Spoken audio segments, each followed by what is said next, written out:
From Milwaukee, it is Illinois in Focus Daily. I'm Greg Bishop with the Center Square and America's Talking Network. Appreciate you being here as we finish up our week in Milwaukee after the Republican National Convention last night. And what a sight with former President Donald Trump taking the stage and sharing his thoughts about the assassination attempt last week and his policies he plans to implement. A lot to cover here, including members of Congress continuing their push for an investigation of what happened Saturday in Pennsylvania, where former President Donald Trump was injured by a bullet, and you have an individual who lost their life being honored last night as Trump accepted the official nomination for the Republican Party to be the party's nominee. So obviously a lot to tackle here, but let's just take a look at a few moments from last night as Trump was preparing to take the stage. Earlier on in the day, I was able to experience Kid Rock doing a stage test. And here's just kind of how that looked from the vantage point where I had set up to finish some work. And then I heard Kid Rock's tune come over the speakers. And, well, it was an interesting display of what was shown last night on live TV.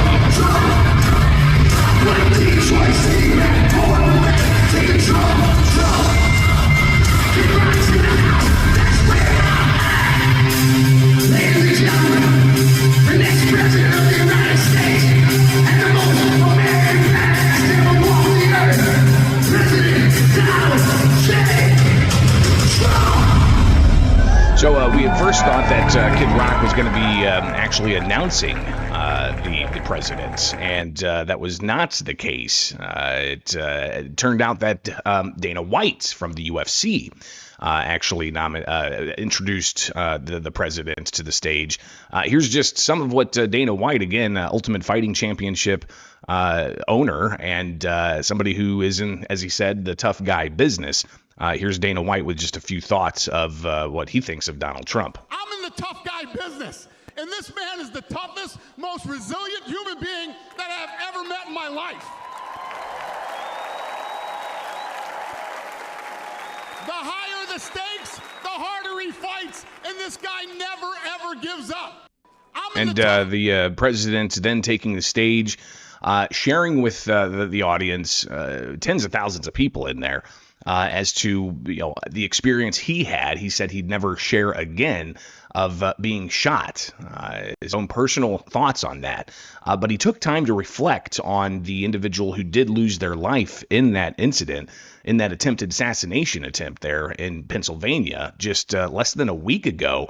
Tomorrow, of course, being the week of that Saturday rally in Pennsylvania, and the president taking time to honor the individual who was shot and killed. But Corey, unfortunately, we have to use the past tense. He was incredible. He was a highly respected former fire chief, respected by everybody.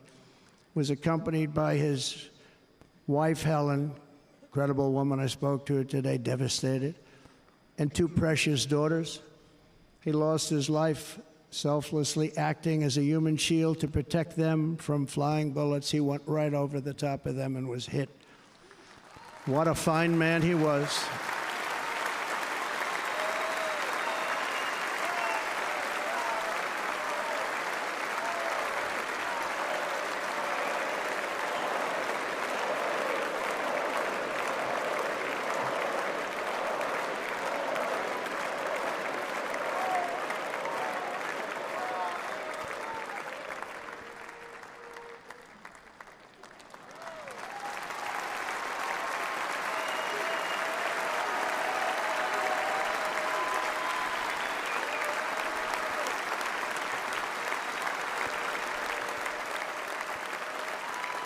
Clearly an emotional moment there at the RNC here in Milwaukee last night with the former president taking the stage and having a bit of a more reserved approach to how he addresses the nation and laying out his policy for a variety of things, from foreign policy to domestic policy to immigration policy to economic policy. But still lingering over all of this is the questions of the Secret Service failures that there were.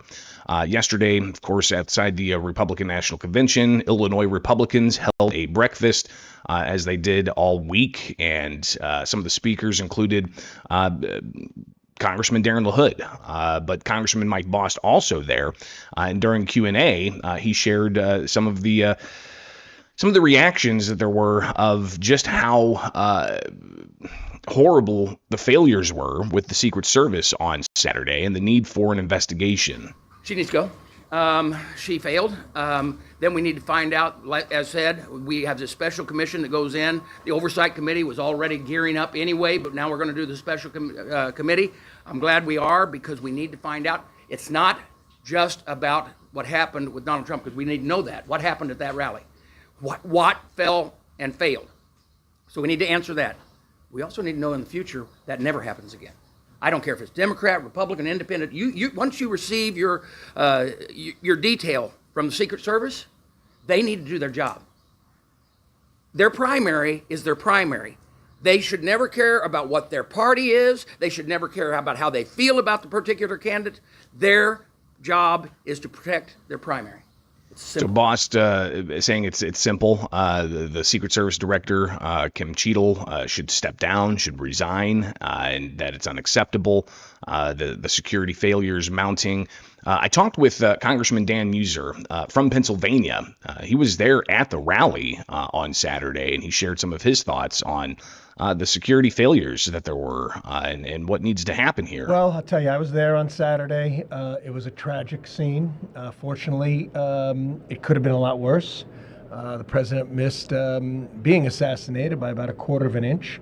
There was initially a good amount of panic that took place throughout the crowd, as you can imagine, as we're being fired upon, and the president was hit. The president hit the deck when he got up and lifted his fist with blood on his face and had those leadership instincts and strength of character to do that in such a moment. It lifted everyone, and people went from crying to chanting USA, USA. It was remarkable, and I will tell you that I think that spirit has been carried right into this convention in a significant manner.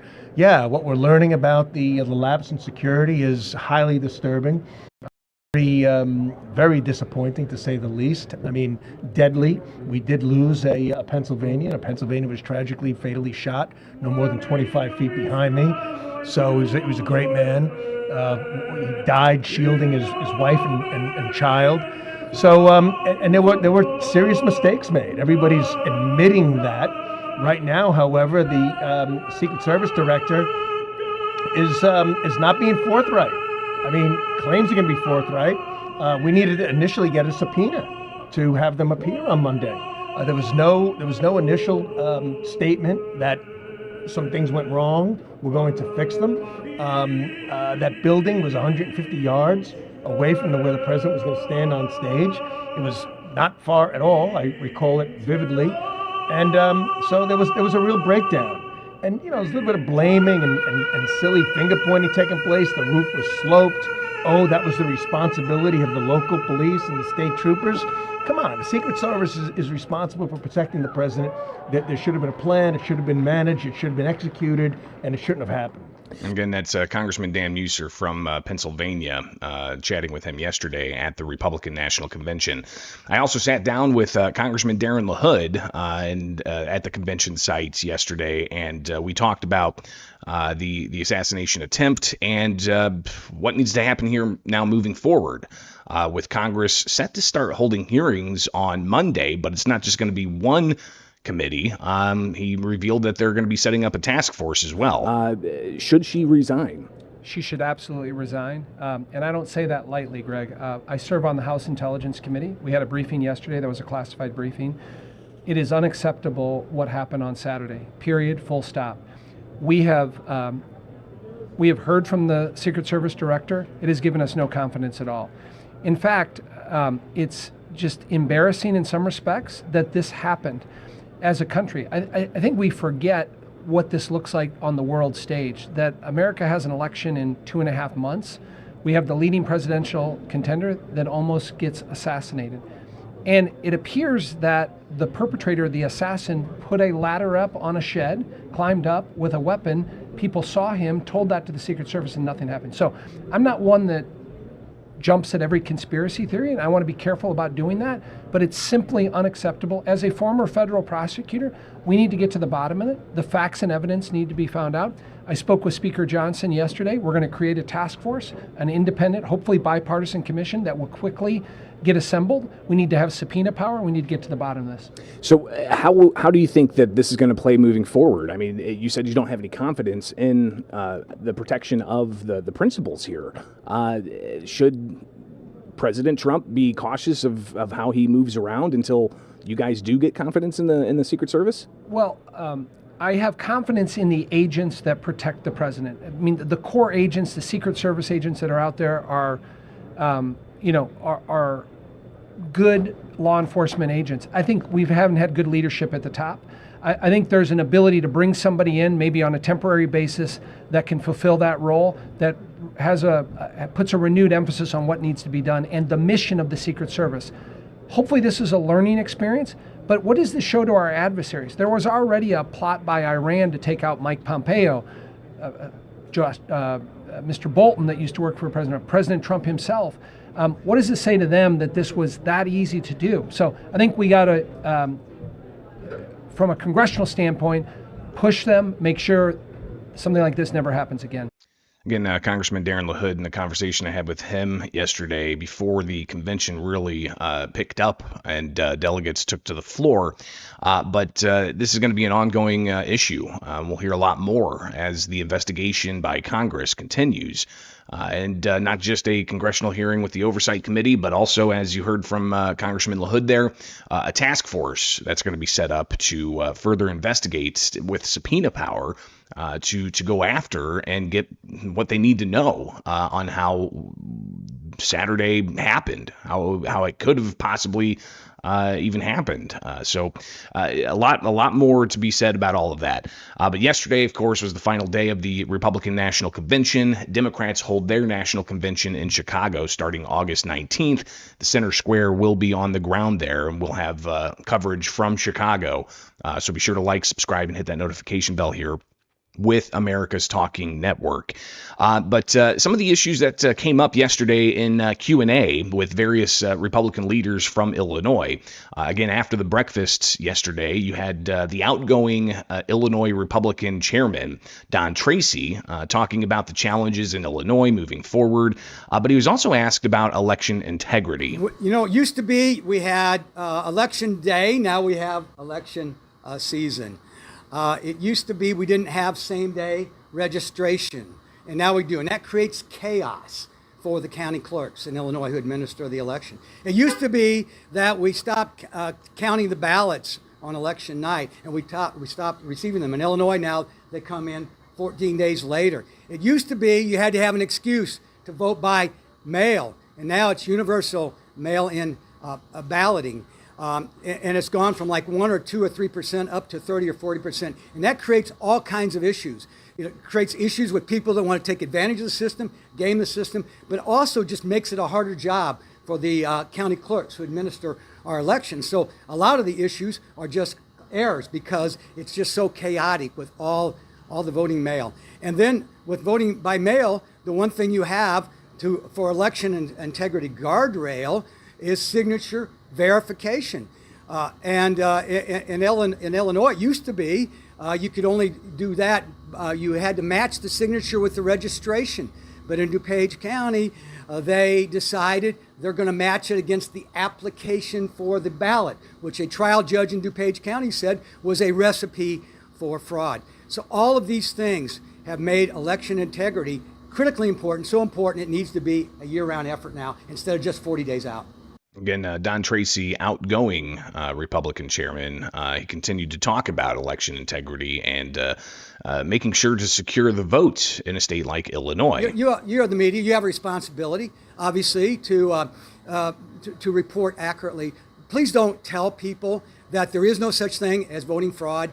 I did a press conference in Madison County 2 years ago during the 2022 election, where there was a Democrat who was falsifying signatures on write-in ballots. Fortunately, she was caught. There were 39 ballots that they did find out about, but they caught it on the second day. How many more she falsified, I don't know, and she pled guilty just last year. There is voting fraud, and fraud happens when you have chaos, and mail-in balloting has made it harder and harder. But I want to tell people, particularly Republicans, you got to vote.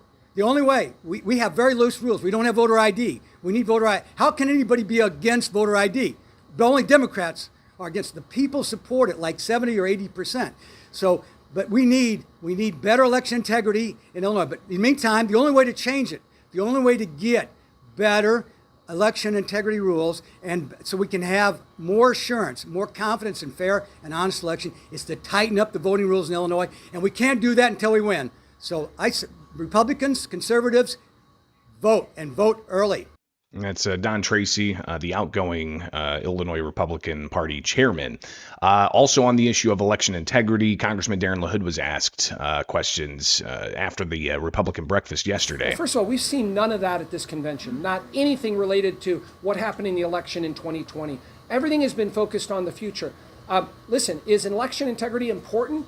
Yes, it is. In 2020, were there improprieties? Of course there were. People that shouldn't have voted, voted. Illegals that voted, voted. The COVID restrictions that were in place, particularly in Philadelphia, Milwaukee here, Detroit, unacceptable. And there were things that went wrong. So are we redoubling our efforts this year to make sure this is an election that is run by the law, that has proper integrity? Of course we are. So we're going to watch and monitor to make sure things are done differently than 2020. Obviously, the 6 states that were at issue in 2020, we've changed the election laws, for instance, in Georgia and Arizona and a number of other places. But there's no doubt we're going to have to be keenly focused and acutely aware of the circumstances of this election. So the congressman sharing his thoughts about election integrity. And later on in the day, I connected with the incoming Illinois Republican Party chair, Kathy Salvi, on the floor of the convention before things got underway.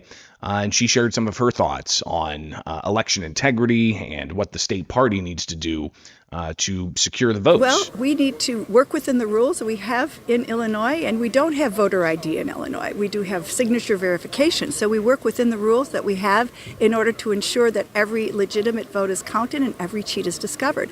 We have a very aggressive effort of training poll watchers and election judges to some of the tricks. And I tell you, I had somebody come out here today and say that they can't even get their relative off of the rolls in Cook County, and they voted last election even though they've been in the graveyard for a long time. So that's part of the dirty tricks that we need to curve and clean those voter rolls. And I would applaud what's happening with in the state of Illinois in order to scrub the voter rolls through the Judicial Watch lawsuit, which was supported. And I'd rather not get into all the details, but good things are happening in Illinois on election integrity, and they'll continue to happen, and we will continue to grow and win elections. And then the test of our leadership will be there as proof that we can do it here in Illinois. Again, Kathy Salvi, the incoming Republican Party chairman, we will likely have a lot more conversations with her moving forward. This all happening yesterday, the final day of the Republican National Convention, and Donald Trump taking the acceptance of the nomination last night with the speech. And part of the speech, obviously, he talked about the economy. He talked about lowering taxes. He discussed foreign policy, the need for having peace through strength as a key term that he uses. But also the issue of the southern border. And that's something that is top of mind for a lot of people, especially in Illinois, where Chicago has been in receipt of 45,000 plus non-citizen migrants coming from the southern border, being transported by the governor of Texas, because the border communities just simply couldn't handle the literal millions of people coming across the border. So in Illinois, if Trump was to be elected, he said that he's going to do a mass deportation. What would that look like in the state of Illinois? How would that be handled, especially in a state like Illinois that has the Trust Act, which says that local law enforcement, state police cannot assist federal immigration authorities in enforcing detention orders if the detention order is the only thing that's against an individual? I asked that question to Congressman Mike Bost about, well, how's that going to play out in a state like Illinois? How do you see that playing out? Let me see. I'm going to tell you how it plays out. If you came here illegally and you did not go through the proper channels and you have disobeyed the law to come here in a nation of law, we've got to have law, and deportation is the answer if you've got a place that you can be deported back to. Now, let me tell you, that's going to be tough because you have to also discover whether that person came from a hostile, whether they were truly seeking asylum, okay? And then there would be no place to send them back to. But that's why we need to make sure we're doing it. Let me tell you, when we fix the border problem, when we slow it down to a point that it is, and it's always going to be a problem, but we actually have controlled entrances, and then people are really sneaking in, and that number slows down. It's going to take us years to truly straighten out the problem, but we have to straighten out the problem. And the answer to your question is, if you came here illegally, that was a choice of yours. We're a country of law, and you need to be going back. You need to be going back as soon as possible and then you can start to seek coming back if you want to, through legal channels. In Illinois, we have the Trust Act, which prevents local and state law enforcement from, enforcing immigration detainers. The question is immigration an issue for the states, or is immigration an issue for the federal government? I believe it is the federal government that has an issue with federal and should enforce our laws that way. The 10th Amendment is something that needs to be argued out. That's fine. But the question is, when it comes to our borders in the Constitution, we're supposed to do that. For our national borders. Everything else inside your state you can handle. But when we start talking about illegals coming to the United States, states shouldn't have that power. John Cabello, state representative, was also there yesterday during the Q&A. I asked him about the Trust Act and how that plays into any plans that Trump has to do mass deportation of illegal immigrants in the country. In a state like Illinois, what does that look like? Is there going to be more federal resources pouring in? What should happen with the Trust Act, especially in a state dominated by Democrats that approved the Trust Act? Well, we can talk about this in length, but I will say that we need to repeal the Trust Act in the state of Illinois. Yes. That will help. And we need to make sure that we take care of the citizens that are in the state of Illinois before we take care of people that come here illegally. So he, of course, is referring to the nearly $1 billion in taxpayer subsidies the state of Illinois is giving to non-citizen migrants for health care, education, legal services, food, housing, all of these things. And the $1 billion is just in the budget that started July 1st, not the year before that, where estimation is $1 billion. So we're talking about hundreds and hundreds of millions of dollars going to subsidize non-citizen migrants here in the state of Illinois. But it's not just the state of Illinois where this is a major concern for people. I chatted with a North Carolina delegate for Trump yesterday, Jill Homan, and she talked about people having in their head the economic consequences of the policies of either Joe Biden's administration or the administration of Donald Trump. But she said that immigration as well is right up there with voters very concerned about how it's being handled in the United States. Border security is a very big issue. When you have close to 10 million people who've come in that we know of, and you have countless number of people that we don't know of, and the billions and billions and billions of dollars, tens of billions of dollars that have been spent, and at the cost to the American economy.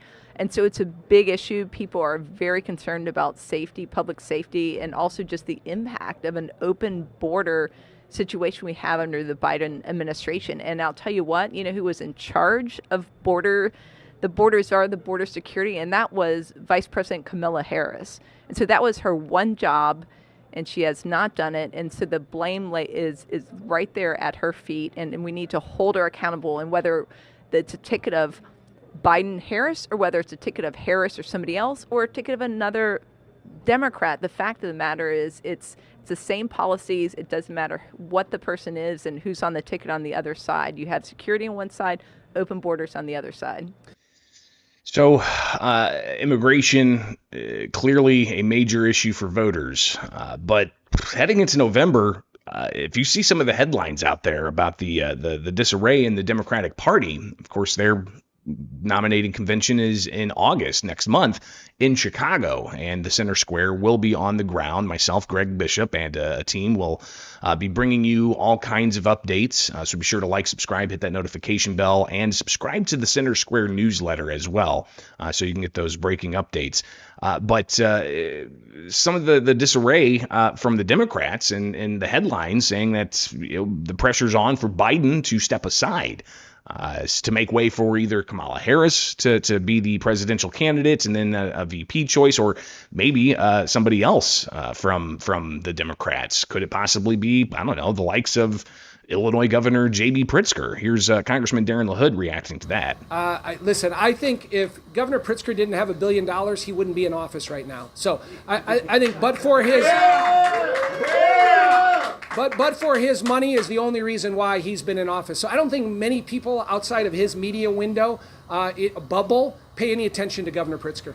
But that money aspect could very well be a major determining factor, because if Kamala Harris is not the nominee, the dollars that the Biden campaign has received, it'd be difficult to try to get those dollars to somebody else. And Pritzker being independently wealthy, that could very well change the political calculation. Mike Bost also talking about the disarray in the Democratic Party. All right, let me tell you that it is going to be very hard for them not to move up the vice president. That will be very hard to sell if they don't do that. The convention rules are kind of questionable at best, because it all boils down to the fact that this particular president who has earned these delegates has to actually step down and turn the delegates over unless they use the 25th Amendment. And if they use the 25th, then it goes through a whole big process. So the question is I believe that they have no choice but to go to the vice president if that is the process that they use. But I'm going to also say this. I don't care which one they put up. Right now, Donald Trump is going to beat him. That's right. Donald Trump's going to beat him. So Kathy Salvi, the incoming Illinois Republican chairperson as well, reacting to the possibility that Pritzker could be a candidate, or how the Democrats are going to move forward if Biden isn't the candidate. Here's, again, Kathy Salvi from yesterday. You know, we have to look at policies that have been promoted by this president and this presidential administration and this governor of ours and the supermajority. They haven't worked for Illinois, and they haven't worked for America, and people are waking up to that. And so I think that it would help the other party to put aside personalities and get results on behalf of the people and families of Illinois and the nation. And I think that people are waking up to the realities of the leftist progressive policies that have been promoted by this administration don't make sense, and people are hurting nationwide, which is why the Republican Party, its message is resonating, and we're going to win elections. So that's a wrap for the Republican National Convention here in Milwaukee. Again, we'll be live in Chicago next month for all of the activities around the Democratic National Convention. I want you to like, subscribe, hit that notification bell, and join us each and every weekday morning. A lot more to come next week. We may get reaction to whatever happens with the Democratic tickets down the line. So we'll have a lot more conversation, a lot more to unpack. We'll have to review even some of the things that we missed from Illinois while we've been in Milwaukee covering the Republican National Convention. So like, subscribe, hit that notification bell. I'm Greg Bishop. It is Illinois in Focus Daily with the Center Square and America's Talking Network.